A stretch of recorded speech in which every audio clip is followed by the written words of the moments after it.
The richest man in Rome spent his evenings writing letters about poverty. Not his own. He owned vineyards in Italy and estates in Egypt. He lent money to entire provinces, and when Britain struggled to pay him back, the interest alone could have funded an army.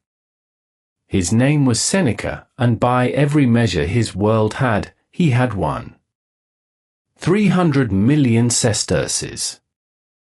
Enough to buy almost anything that could be bought.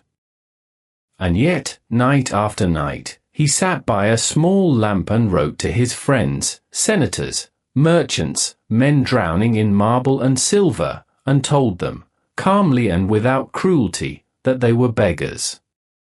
That he was surrounded by the poorest men in the empire. Because he had learned something in his strange, violent life that almost nobody learns in time. Wealth has nothing to do with what sits in the vault. And the men counting their gold were bankrupt in the only currency that ever mattered. He did not start wise. He started ambitious, a brilliant young lawyer rising fast through Roman politics, collecting admirers and enemies at the same speed. Then, one afternoon, it ended. A scandal at court. A sentence of exile. Everything he had built, the career, the connections, the property, the name, taken in a single ruling.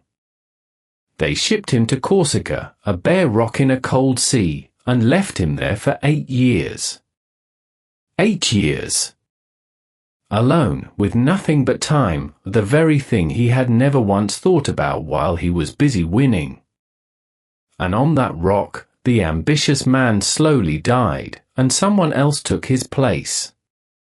Someone who had watched fortune confiscate everything in an afternoon, and noticed the one thing it could not touch, the hours, and what a man chooses to do inside them. He came back from exile with a fortune of 0.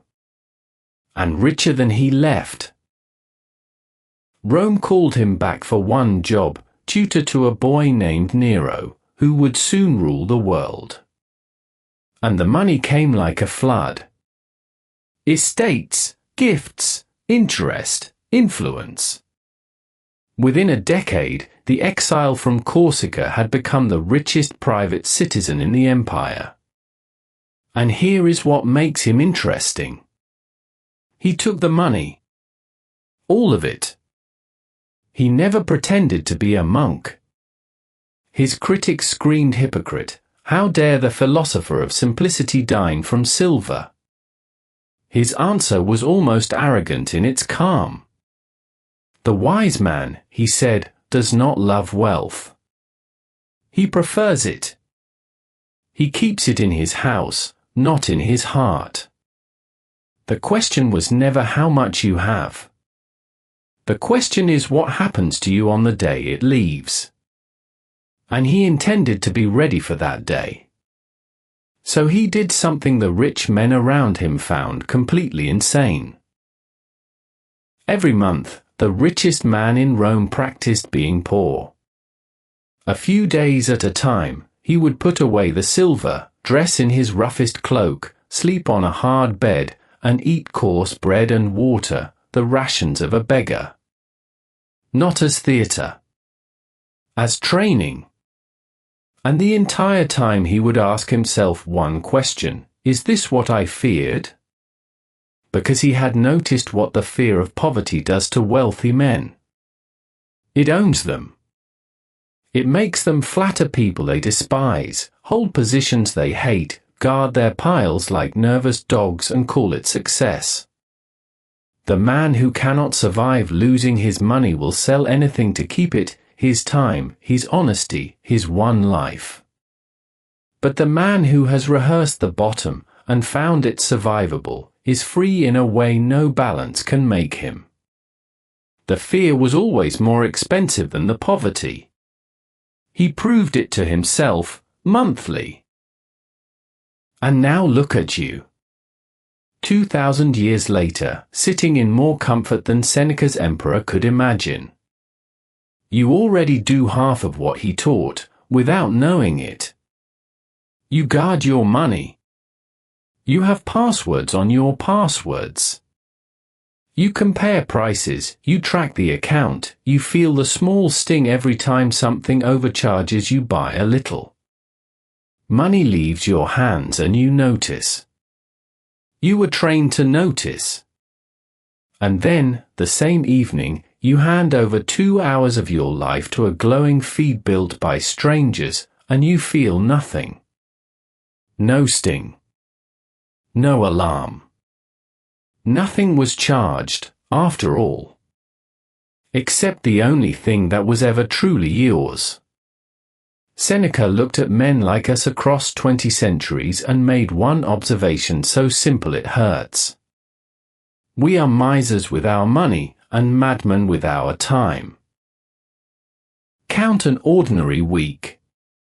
The meetings that exist so that someone can be seen holding meetings. The commute you stopped noticing years ago. The job you quietly outgrew, kept warm by the fear of changing it. The scroll. The shows you don't even like, watch to the end out of momentum. The someday, that small word doing all the heavy lifting in your plans. Someday the business. Someday the move. Someday the life. None of this feels like loss, because nothing visible leaves your account. Busy even feels like wealth, a full calendar, a fast life, proof of importance. But run the honest ledger, the one Seneca ran on his friends, and the number underneath is brutal. Of the hours you spent this week, how many did you choose? Not endure. Not perform. Choose. That number is your real net worth. And for most of us, it is almost zero. Here is the line Seneca kept writing in different words to different men for 30 years. People are stingy in guarding their property and reckless in spending the one thing it is right to be stingy with. No one hands out their money to strangers on the street. But everyone hands out their days. To employers who would replace them within a week. To feeds. To obligations they never examined. To versions of themselves they outgrew long ago. You would never let a thief into your house, he said, yet you let anyone walk off with your hours. So let the word finally mean what it actually means. Bankrupt is not the man with an empty account. Bankrupt is the man who cannot buy back a single hour of the 40 he just spent on things he did not choose. Read that balance honestly, and most fortunes in the world go very quiet. From his villa, Seneca wrote the essay that should be read in every school on earth, on the shortness of life. And its first move is an ambush. Life is not short, he says. We make it short. Nature gave you enough time, enough to build, to learn, to love, to finish something that matters, if you knew how to spend it. But look at how it actually goes. Men lose the morning waiting for the evening, and the evening dreading the morning.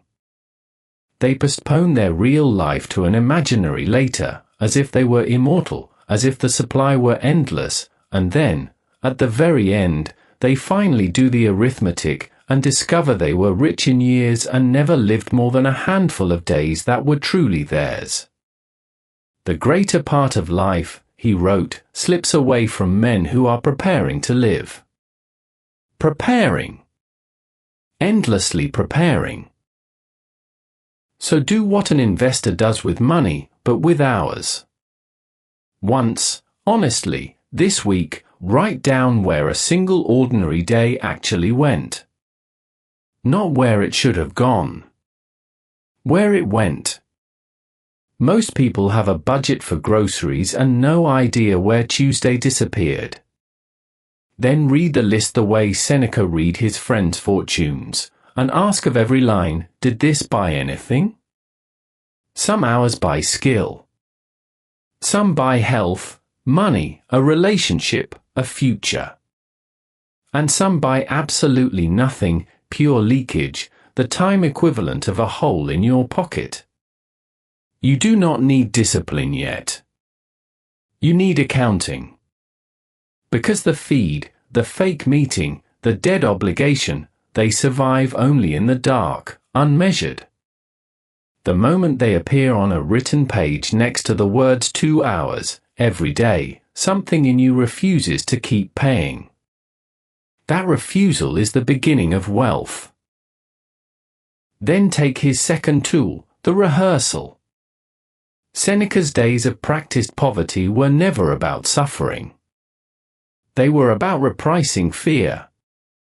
Set aside a stretch of days, he told his richest friend, with the cheapest food and the roughest clothes, and say to yourself the whole time, is this the condition I feared?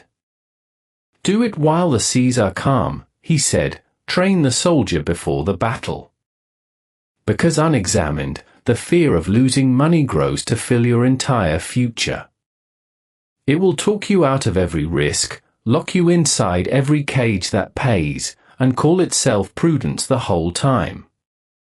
But measured, actually lived for a few days, the worst case usually turns out to be an inconvenience. Bread instead of feasts. A small room instead of a large one. Survivable. Almost laughably so. And a survivable worst case is the end of fear's power over your decisions. Now run that rehearsal in your own life, because the fear is still doing the same work it did in Rome. What actually holds most people in jobs they hate, cities they have outgrown, plans they never start, is not love of what they have. It is the unexamined terror of the bottom. So examine it. Live 1 month on the bare minimum, not forever, as an experiment, and learn what your real floor costs. Cook. Walk. Cancel everything optional. Most people discover their actual needs are a fraction of their lifestyle, and that the gap between the two was buying nothing but the appearance of progress. And here is what that knowledge becomes: leverage. The person who knows they can live on little can negotiate, can leave, can risk a year on building something, because the worst case has a known, survivable price. The fear of being broke has cost far more lives than being broke ever did. And the third tool is the hardest, because it inverts everything Rome believed, and everything your world believes. Money, Seneca said, is a tool for exactly one purchase: getting your time back. It is a good servant and a monstrous master, and the test of which one you have is brutally simple. Can you walk away from it? He could. When Nero, his student, now an emperor sliding into madness, grew dangerous, Seneca walked into the palace and offered him the entire fortune. All of it. The estates, the gardens, the gold, take it back, and let me have my remaining years. The richest man in Rome tried to buy the only thing he still wanted, time, with everything he had. Money you cannot walk away from is not wealth, he had written. It is a leash.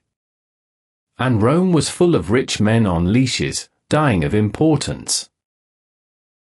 So put your money to its one real job. Every dollar that passes through your hands either buys back hours or sells more of them. The skill that raises your rate buys hours. The asset that earns while you sleep buys hours. The boring savings that let you say no, that is not a number on a screen, that is stored time, the only pension fear respects. And on the other side of the ledger, the status car that costs you an extra year of work. the lifestyle that quietly rises to swallow every raise, so that you earn double what you earned at 25 and are somehow less free. Those purchases spend your hours twice, once to buy them, once to maintain them. The question is never, can I afford this? The question is Seneca's, how many hours of my one life does this cost, and what is it actually buying? Put it all down for a moment. The phone, the plans, the noise. There is a year of your life, this one, and it is leaving at the same speed for every person on earth, rich or broke, and it does not come back. No raise reverses it. No portfolio compounds it. Somewhere along the way you learn to feel the loss of $20 and to feel nothing at the loss of a day. And that single confusion, more than any salary, any market, any luck, is what decides who ends up free. The richest man in Rome would not envy your account. He has seen bigger. He would ask one question, quietly, the way he asked his friends, "Whose life did you live this week?" And he would wait, without judgment, while you found the honest answer. Because everything else in his philosophy is just the response to that question. In the end, the money meant exactly what he always said it meant. Nothing. The emperor he had tutored turned on him, the way power turns. One afternoon in the year 65, soldiers arrived at the villa with a sentence of death, and every coin Seneca owned could not buy him one extra hour. His friends wept. He did not. Witnesses say he was the calmest man in the room, asking them, almost gently, where their philosophy had gone. He had rehearsed losing everything for 30 years. This was simply the final session. And that is the inheritance he left, not in the will Rome confiscated, but in the letters. You cannot keep a single hour. You can only spend it on purpose. The richest man in Rome died proving that the only coin that was ever truly yours is the one in your hand right now. This hour. Spend it like wealth. Because it